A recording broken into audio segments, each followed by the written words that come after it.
قال ما كل من يقرأ القصايد على الناس، ما كل من يقرأ القصايد على الناس في ذا الزمن نقدر نسميه شاعر. الشعر فن وله موازين وقياس ما يتقنه يا كود فاهم وشاطر. الشعر فن وله موازين وقياس ما يتقنه يا كود فاهم وشاطر، يقدر يعبر عن شعوره والإحساس في صيغته يرسم خيال المشاعر.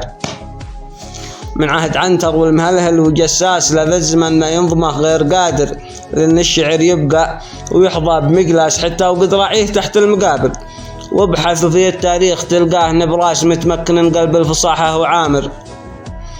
قال وابحث في التاريخ تلقاه نبراس متمكن من قلب الفصاحة وعامر، لكن أسف في ذا الزمن صار ينداس يدعس عليه أهل الهزل بالحوافر. كم من مهلوس يفلق الشعر بالفاس ويحس نفسه سالم الزيرة حاضر. قال ويحس كم من مهلوس يفلق الشعر بالفاس ويحس نفسه سالم الزيرة ظاهر. ونشهد اني ريت الاشعار تنداس في وقتنا يا قوم قابل وحاضر. الجيد من قرب براكل وقرطاس واغرق صفيحه بالحبر والمجابر، واقبل يقلد في المقاييل في الناس والمشكله يلقى من يقول سابر. ونحمد الله هاج سماحنا الراس ولا نظم هزل القصيدة المناثر. قال ونحمد الله هاج سماحنا الراس ولا نظم هزل القصيدة المناثر.